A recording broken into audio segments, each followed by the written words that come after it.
Welcome to the Lafayette Food Junkie show on News Talk 96.5 KPEL. I'm your host, Tiffiany Decou, with my extra special co-host tonight, Ann Falgu. Here we talk about all the food happenings around Acadiana. If you like food, tune in. You might learn something new. It has been festival weekend. I have been out there since Thursday night having so much fun. Zack is still out there. He worked at Pop's Poboys this weekend, so very much like last year, he couldn't make it tonight. But in studio tonight, I have my very good friend, Ann Falgu. She is a lady who wears many hats, and she's going to help me co-host the show tonight. Thanks for coming on, Ann. Of course. Why don't you tell us a little bit about some of the hats that you wear?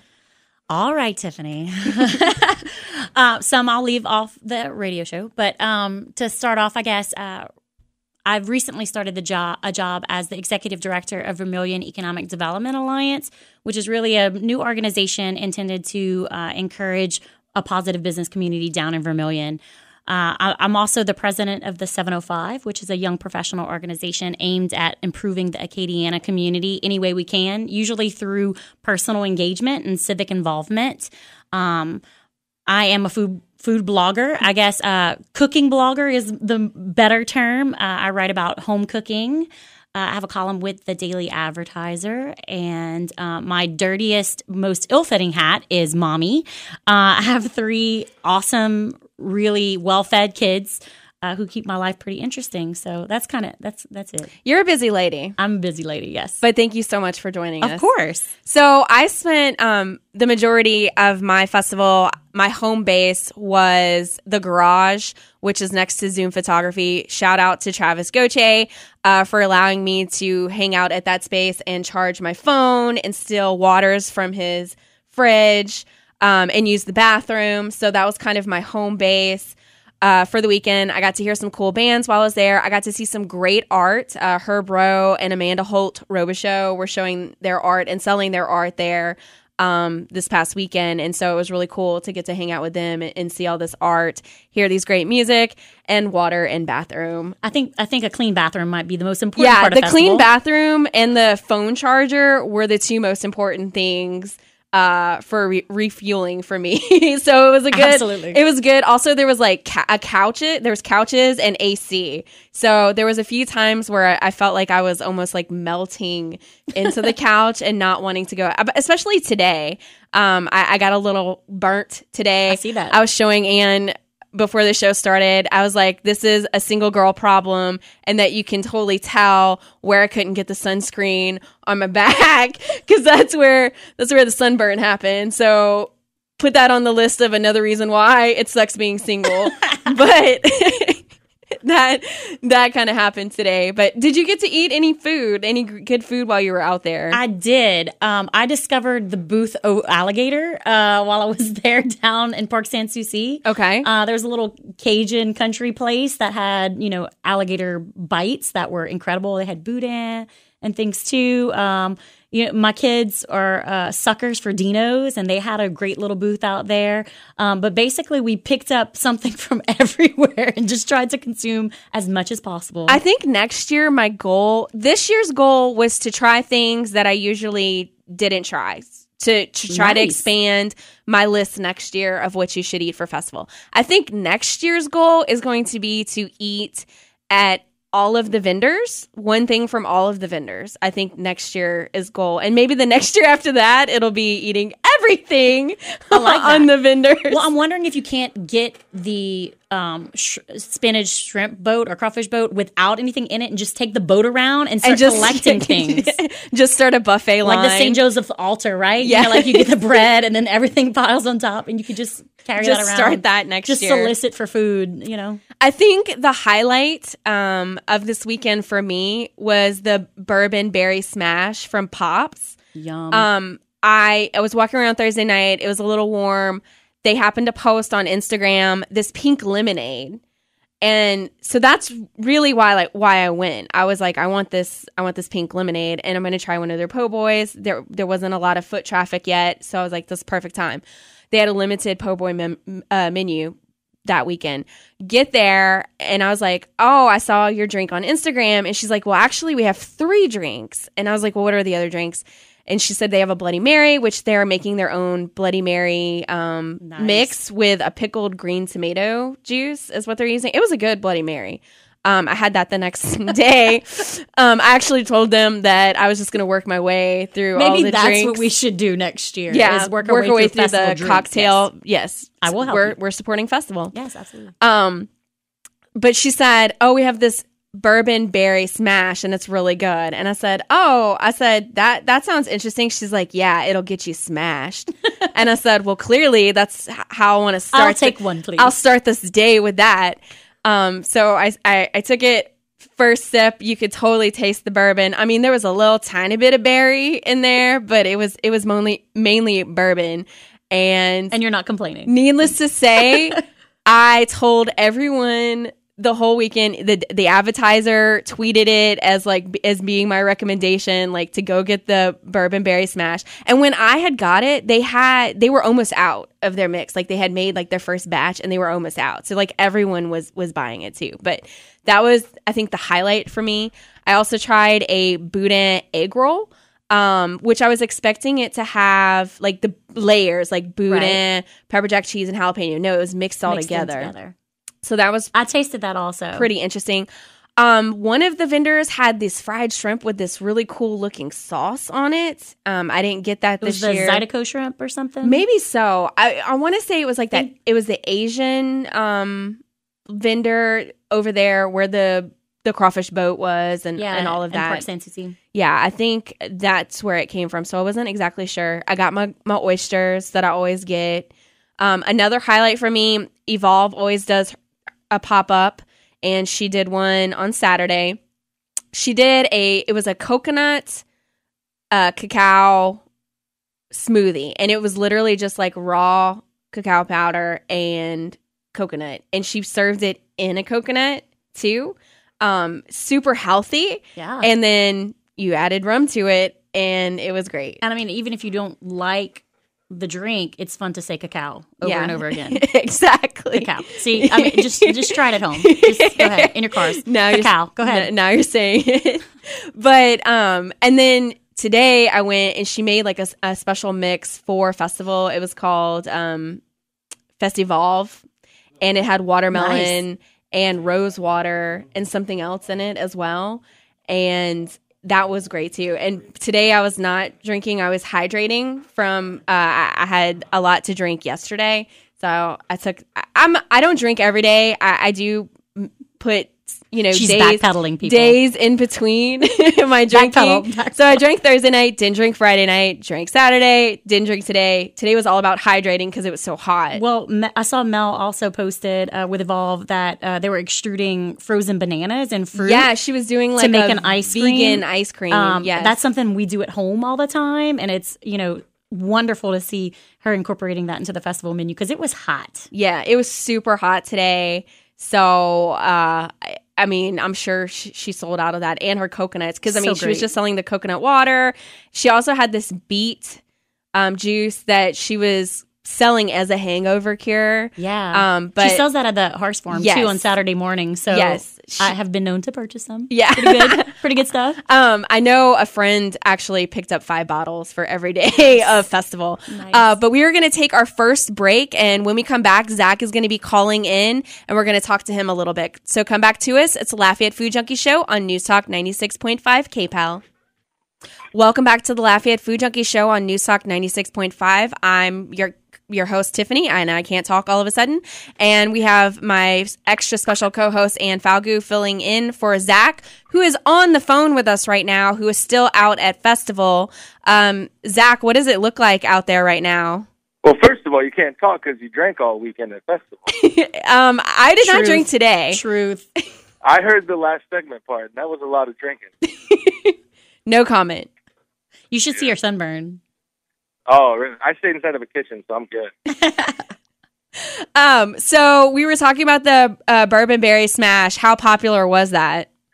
Very, very popular. I don't think anyone thought it would be that popular, but lots of batches were made, and many trips to the store at all hours of the night happened. So. And you said like y'all were mixing up a batch at like 4 o'clock this morning. I wasn't, but there was a batch being mixed up at 4 in the morning. At 4 o'clock in the morning. Is there still a lot of people out there right now? Right now, yes. The stage behind Pops just shut down, so there's plenty of people around.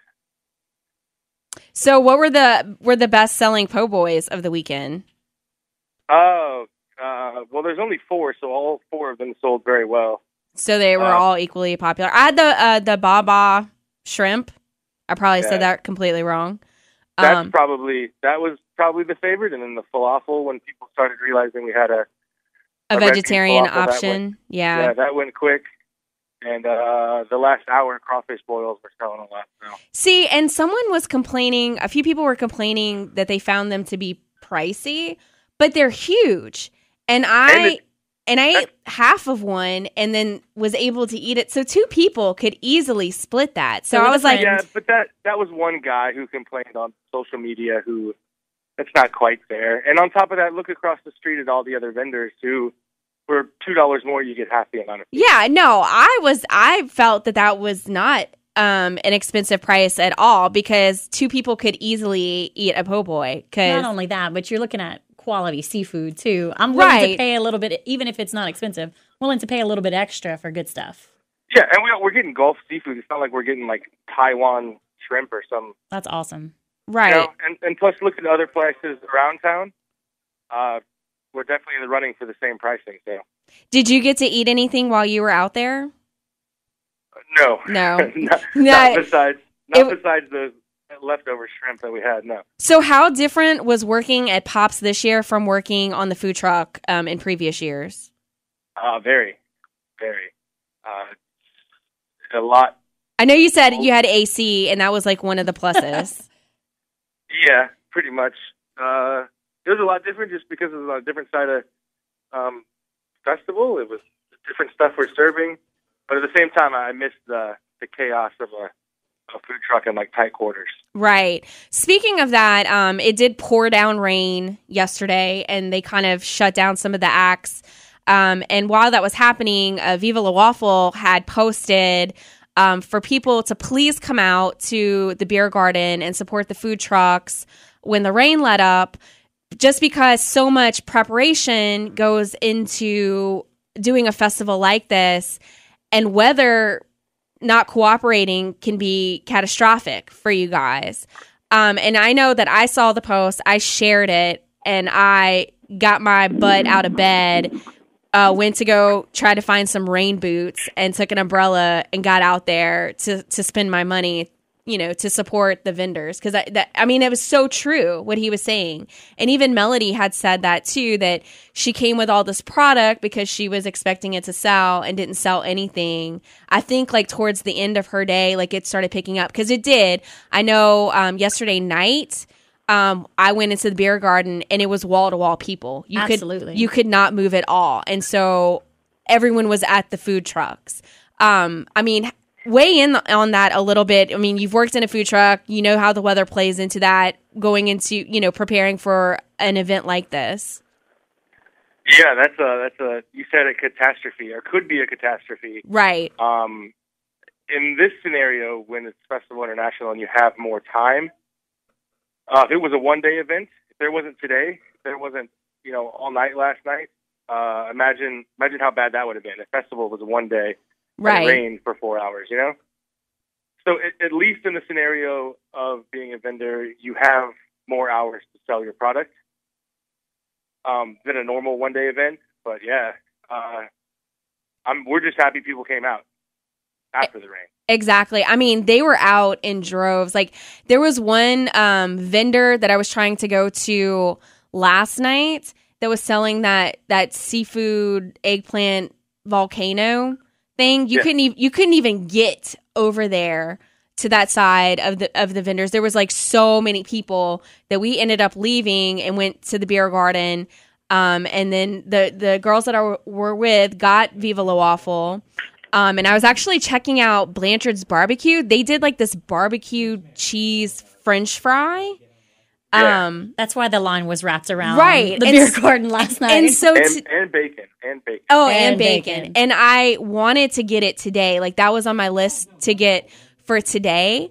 And I unfortunately didn't, ran out of time and couldn't get it. But I'm glad to see that people went out there, and started buying food. So it ended up not, being as bad as it could have been if it was a one-day event.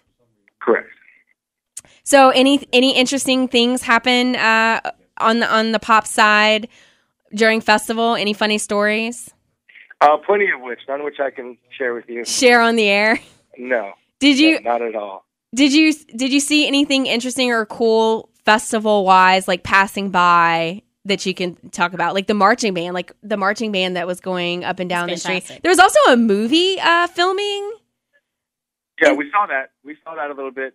The only really cool thing festival wise, besides just seeing the different eclectic amount of people coming around, is the Doise stage backs up to where we park our cars. Right. So just walking outside, like an hour ago, the March 4th marching band was practicing their balancing on tilt, And that's not something you see every day when you walk outside to throw trash, So that's kind of cool. That's kind of cool, yeah. I'm trying to think. They had the marching band. They had the movie thing happening. There was another silly string flash mob. Oh yeah, silly string flash mob. There was supposed to be a surprise proposal too. I don't know if that went down or not. There's a festival wedding. There was a festival wedding? Yeah, Lily Lancaster got married. Check out The Advocate. What? Front page story. Yeah. Where did she get married at? Like on a stage? On one of the stages? I'm not exactly sure, but it was, oriented for a festival. Okay. She's a big fan. Yeah, wow. Maybe it wasn't an engagement. Maybe it was the wedding that happened, because I knew something like that was supposed to happen. Well, Zach, I'm going to let you get back to work. I know you're exhausted, but thanks for calling in. No problem. Yeah. I know. It was really important for me when I saw him post that I go out there and like spend money and get people out there. But people did. So people were out there in their rubber boots last night. Yes. And listening to the Figs, eating their barbecue and their waffles and having a good old time. So I'm trying so that seafood eggplant volcano thing that I bought, I've had it. It's like a mouthful. It's amazing. They had a whole fried crawfish on it. Like it was a whole fried crawfish. Well, you know what I thought was really interesting about the food vendors?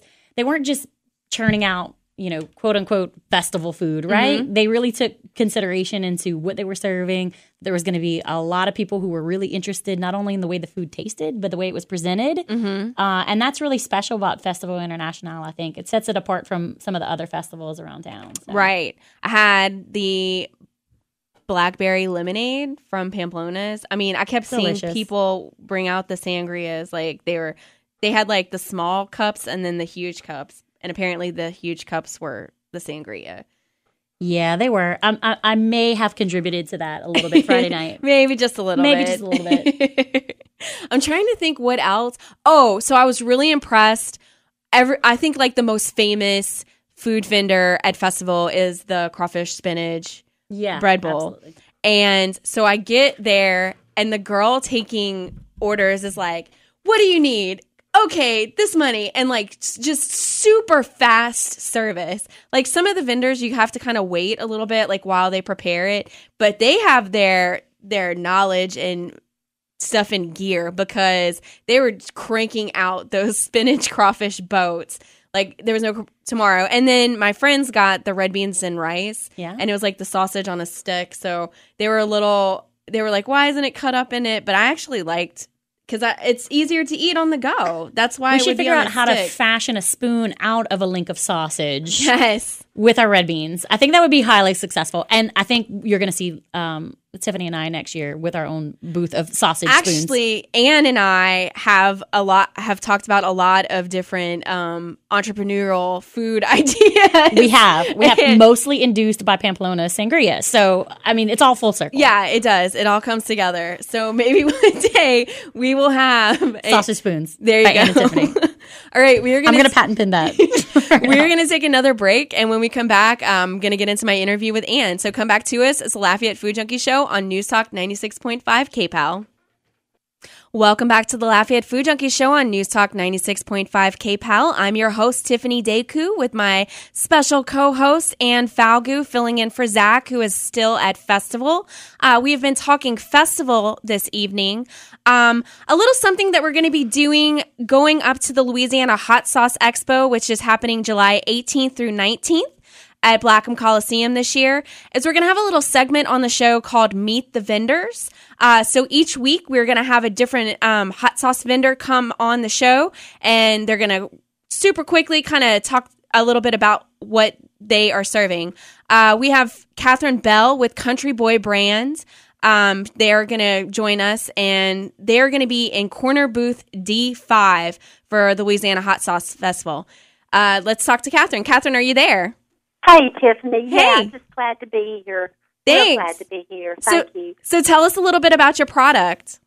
We're just very proud of Country Boy Brand.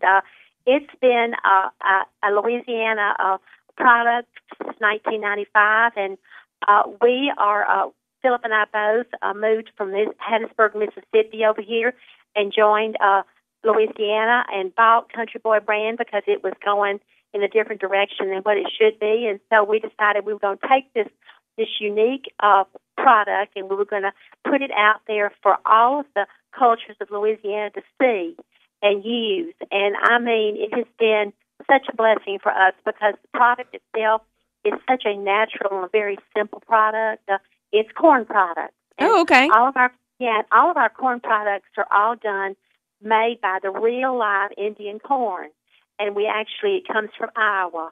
And when we bought the company, we came over here with the whole idea of introducing it to all the areas of Louisiana because Philip and I both just love the culture around here, and we already feel a part of it. We've been here about a year. So since that time, Country Boy's gone into Whole Foods. It's gone into Winn-Dixie's. It's in an awful lot of Lafayette stores over there, Fresh Pickens over there, and Guidry's. There's a number of other smaller stores that are there, but we're just so glad it is, being purchased so often. And it's got a unique flavor because the corn is so rich and it's so creamy. And even at the point in time when it's being packaged, we have a mill house over here in Greenwell Springs where we package our product, and we have everything from yellow grits, which are just amazing, to our corn flour, our corn meal, and we have a creamy corn meal, and we have 5 different products right now, with 2 others getting ready to rejoin the family as soon as we can do some renovations on the recipes for it. And we are even encouraging the gluten-free users to enjoy our products because they're all gluten-free because the corn itself is naturally gluten-free. So I guess that's kind of like the way we found out about it because I was gluten intolerant myself, and when we found it in Mississippi, we were just so fortunate because it went up for sale and we were able to buy it. So hopefully that opens the door a little bit to you about what we are. Yeah, well, thank you so much for calling in, Catherine, and I look forward to seeing you at the Hot Sauce Festival. Oh, please do. We're going to be serving our grits, so come have some. Oh, I will definitely be there because I am a grit girl. All right. Well, aren't we all? Yeah, thank you. All right. You, and that was Miss Catherine, who's with Country Boy Brand. They're going to be at corner booth D5 at the Louisiana Hot Sauce Expo. And again, that's happening July 18th through 19th at Blackham Coliseum. That's one of the vendors, and you guys can tune in each week to meet another vendor. That was kind of cool. I do love some grits. I mean, what's not to love? I know. I feel like had grits like the last 3 days in a row. I pretty much feel like you're not a Southerner if you don't like grits. I would agree. Okay, yeah. That's the new precedent. Yeah. If you're a Southerner. If you make your own roux anymore, we're going to ask you, do you like grits? Do you like grits? Then you're a Southerner. Check. All right. And yes, ma'am. We need to find out some more information about you. Now, before you were working with Vermilion Parish, you worked for Lafayette Economic Development. That is correct. I sure did for 13 years. And I do remember upon meeting you, there was the rumor that Lafayette had more restaurants per capita than any other city in the United States. It was a rumor, and I asked you about that, and what did you tell me? I believe I told you we have more restaurants per capita than New Orleans, and three times as many as New Orleans, and more restaurants per capita than New York City, which is kind of hard to believe, right? But we ran the numbers and ran the population numbers, and actually it was true. And do you happen to know, I'm just throwing this out there, so you may not know it off the top of your head, how many of those are locally owned? No, but I know that only over 98% of the businesses in the Lafayette area are locally owned. So, I mean, you can just kind of apply that to, right. We have a lot of great chains. So we don't want to, diss any chains or franchises or anything like that. Right. They're business owners too. But we do have a lot of great locally owned restaurants as well. So your blog is called Ann Can Cook. It is. And Ann can cook. I've seen many a picture of her cooking adventures. How did that get started? Well, I had a friend. Well, she's still my friend, but I had a friend who was guest editing for Elle magazine. And Ashley Berthelot, and she wanted to do a piece on cooking, food, home life, family, that kind of stuff, and was an admirer of my Facebook album that I called Chef Ann Specials. And she called me one day and said, would you write a piece? And little did she know that I have an English degree and I love to write and I love to eat and cook and all that stuff too. So it was just kind of a great marriage of all the things that I loved. So I did the piece. The advertiser loved it and asked to pick it up on a monthly basis after about a month online to do it online. After about a month of that, they asked to put it in print. After about a month of that, they asked me to go weekly, and I've been doing that since 2009. That's a nice little adventure. That's a lot 2011, I guess. That's a lot of recipes. Yeah, I had my 153rd post, I believe, last week. So that was pretty exciting. What have been some of the standout recipes from the blog? Well, anytime I do something that is easy to replicate, that's usually a popular thing. Those are always my favorite. Right. And I try to keep things simple. You'll never see more than, let's say, 10 ingredients on my recipes. And I do that for a reason. One, because as much as I love to grocery shop, I know a lot of people don't. So I want to look at putting together recipes off of ingredients that people might have in their kitchen. So that's one thing. Two, I like to keep things cheap. Right. And three, I like to, keep things as simple as possible. My life is complicated enough without having my recipes have to be complicated. So some of the things that I think have been really popular were my lettuce wraps. They've actually made their appearance on the blog, I think, twice now, maybe even 3 times. That was the Elle magazine article, actually. And I do it with chicken or tuna or kind of whatever you like. And it's real simple. Some of the marinades have been real popular because people just really don't understand the techniques behind a lot of these things. So I can take the guesswork out of that and give them a simple way to execute that technique, and then they can replicate it with other things that they love. That's cool. And you also, I feel like you get pigeonholed a lot with being a mom and kids and eating out and cooking for kids. How do you think that that's true or not? I do. Usually people will ask me questions about kids, cooking for families.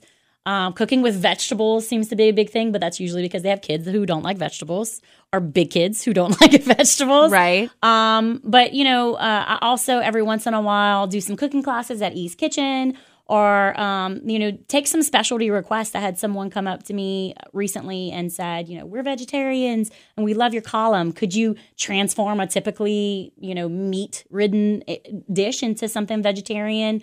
I cook vegan. I've done recipe development for doctors' offices for specific programs like Ideal Protein.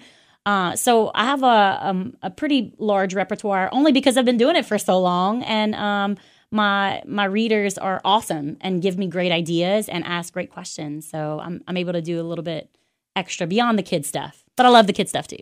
You went on a vegan adventure for a while. I did. But you're back to the meat side. I've crossed over into the dark side. Yeah. But it's fun to do vegan a couple days a week. Yeah, or vegetarian. Absolutely. And I have a girlfriend that we eat lunch together 2 or 3 times a week. And she's a, she eats meat maybe once a week. And so we like to come up with really creative things we can do for lunch.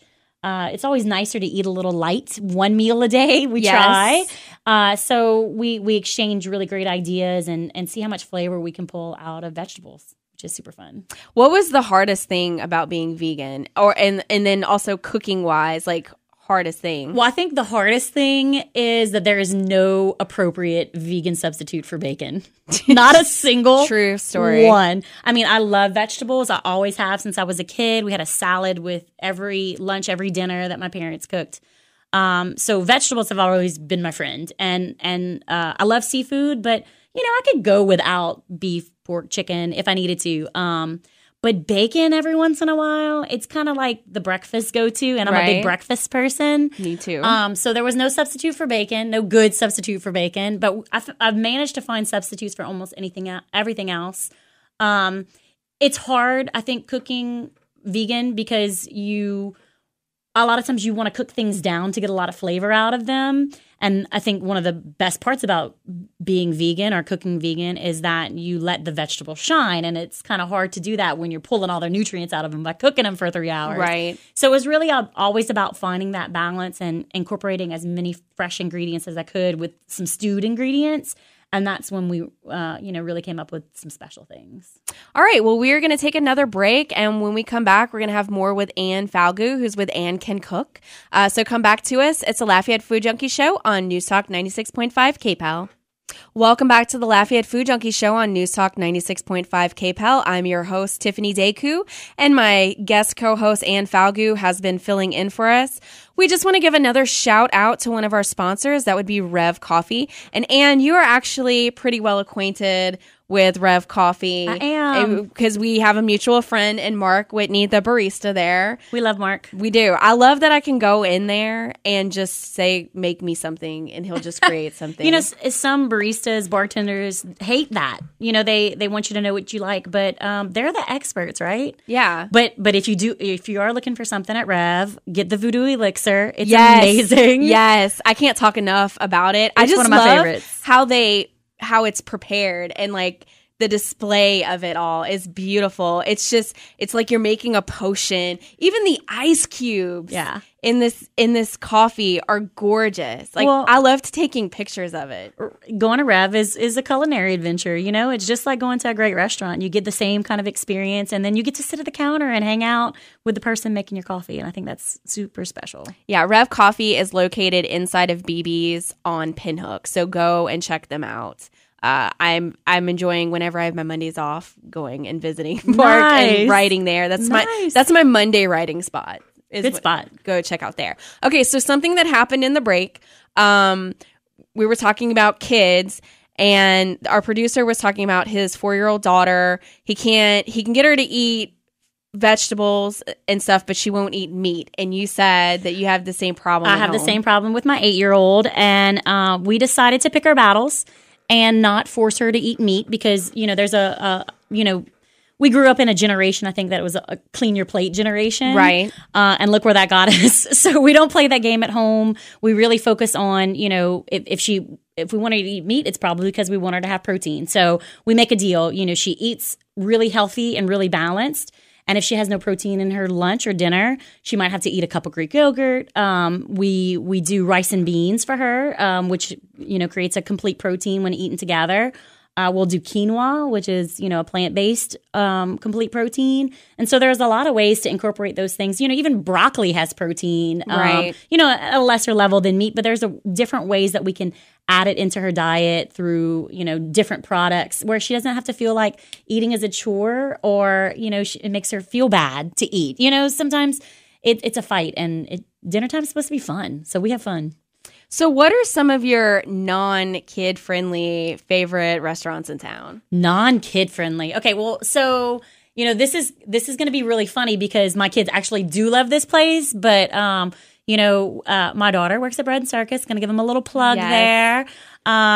Great friends of our family really. Bread and Circus, I think, is wonderful because it is cerebral. You do kind of have to think about the inside jokes being made at your expense as you're eating. Right. But the great thing about it is it tastes good, which I think is, obviously of the utmost importance when you're going to spend money on food. So I'm a big bread and circus fan. I also, my kids are different. So I'm going to preface it with that. But we're big fans of Bangkok Thai. Lots of good spicy, or not spicy, vegetarian, vegan options, great meat options too. Pretty much at least twice a month find myself at Athena on Kali Saloom in the Sitgo station. Yes. And I am that person that goes in and gets the gigantic dinner for two and eats on it for a week. Yes. Because it has everything. I mean, they're actually on my ballin' on a budget list. I mean, because it's so affordable. It's really genuinely. You get like 2 salads, some kibbe, some spinach leaves, great spinach pies, great. I mean, you get everything. So I'm a big fan of that. La Pagua because of their killer margaritas. And then they have great fajitas and chilaquiles. Pupusas. I mean, great authentic Mexican food. Of course, I'm not from Mexico, so I don't really know how authentic it is, but I take their word for it.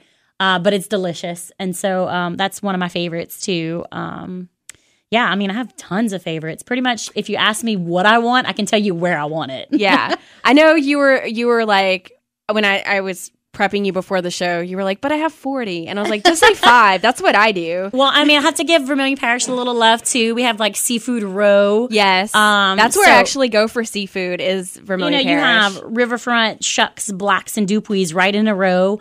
I kind of bounce from one to the next. But if you're heading down there to Abbeville, not for boiled crawfish, not to put your name on the Cajun Claws list, check out Dupuis seafood salad. There's about 3 pounds of seafood on that thing. Oh, wow. And it is amazing. Nice. What, as a mom, what is one thing you wish you could tell restaurants that they don't get right? That our kids don't just eat macaroni and cheese. And chicken nuggets. And chicken tenders. My kids are smart, and we try to treat them like little adults because they are. And they make decisions based on their options. And if we only have hamburgers and chicken nuggets, those are delicious. That's all they're going to choose. So I really like the restaurants that pull out some authentic flavors for the kids menu. If there's fried shrimp on the menu, my kids will eat it. That's what they're going to go for first. But having some vegetables as options as sides would be great. French fries, macaroni and cheese. They can get that they can have that any old time. Yeah, they can get it at home. We want something a little special, and they have sophisticated palates. A lot of parents nowadays are really kind of exposing their kids to different and new things, and I that would be my number one critique. But everybody just tries to make everybody happy, right? And so there's something for everybody on every menu. We kind of dig around until we find the sweet spot. But there's when in doubt, we do pizza. So if nothing else, we're going to be happy. Pizza makes everyone happy. Pizza makes everybody happy. Pizza makes... I needed to say something, too, going back to Bread and Circus. I've had a lot of followers private message me with their kids having allergies and to certain foods and having had, like, really bad experiences at other restaurants. And I always send them to Bread and Circus. Absolutely. And tell them to, let them know the allergies because I've talked to Manny about it and Manny seems very much like willing to help them out. Manny's a celiac friendly chef. Yes. And he will prepare his kitchen to prepare a meal for someone with food allergies. And I think that's really special when chefs can take that extra special moment to realize who their customers are and accommodate them. Yeah, so that's one thing that I do have to say about them, that when I do have followers that come to me and they're like, my kid has this allergy, eating out is a nightmare, I always send them to Bread and Circus for that. Great tip. Yeah, there you go. Speaking of pizza, what are some of your favorite pizza places in town? So... I do love pizza. I'm not a big sauce fan, like red sauce. So I'm in love with Ashley's Guiltless Pizza from Dino's. I could probably eat that every day of my life if necessary. Tons of artichokes and roasted garlic and olive oil. Love it there.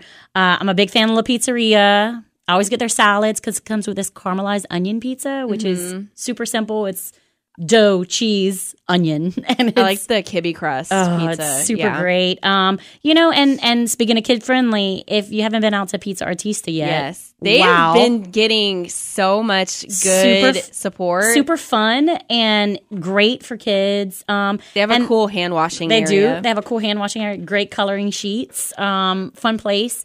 Inexpensive. And then we're just nostalgic. So we love Elites. We love to watch them work the dough and cook the pizza.